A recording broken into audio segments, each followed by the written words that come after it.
کتے سے کہا گیا تم انسانوں کے گھروں کی حفاظت کرو گے اور انسان کے بہترین دوست بنو گے، ان کے چھوڑے ہوئے کھانے سے گزارا کرنا ہوگا اور میں تمہیں 30 سال کی زندگی دوں گا۔ کتے نے کہا 30 سال بہت زیادہ ہیں، مجھے صرف 15 سال چاہیے۔ چنانچہ اس کی مرضی کے مطابق مل گیا۔ بندر سے کہا گیا تم درخت کی شاخوں پر جھولتے رہو گے اور لوگوں کو ہنسانے کے لیے کرتب دکھاؤ گے، تمہیں 20 سال کی زندگی دی جائے گی۔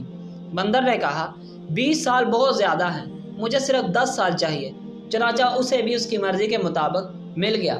گدھے سے کہا گیا تم بغیر کسی شکایت کے دن بھر کام کرو گے اور اپنے اوپر بھاری بوجھ اٹھاؤ گے، تمہیں جو دیا جائے گا کھانا پڑے گا اور تمہاری کوئی عقل نہیں ہوگی، تمہیں 50 سال کی زندگی دی جائے گی۔ گدھے نے کہا 50 سال بہت زیادہ ہیں، مجھے صرف 20 سال چاہیے۔ چنانچہ اسے اس کی مرضی کے مطابق مل گیا۔ انسان سے کہا گیا تو زمین پر سب سے زیادہ عقل مند مخلوق ہو اور تم اپنی عقل کو استعمال کر کے باقی مخلوقات پر حاکم بنو گے، تمہیں ایک خوبصورت زندگی دی جائے گی اور تم 20 سال تک زندہ رہو گے۔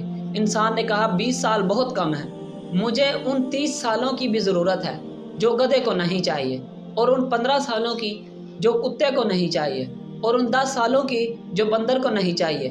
چنانچہ اسے اس کی مرضی کے مطابق مل گیا۔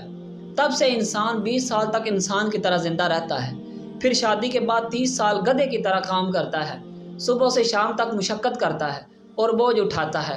پھر جب بچے بڑے ہو جاتے ہیں تو 15 سال کتے کی طرح گھر کی حفاظت کرتا ہے، دروازہ بند کرتا ہے اور کم کھاتا ہے یا اپنے بچوں کے چھوڑے ہوئے کھانے پر گزارا کرتا ہے۔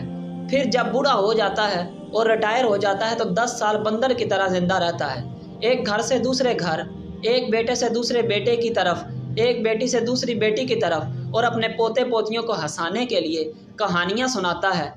تو اے ابن آدم، کیوں غرور کرتے ہو؟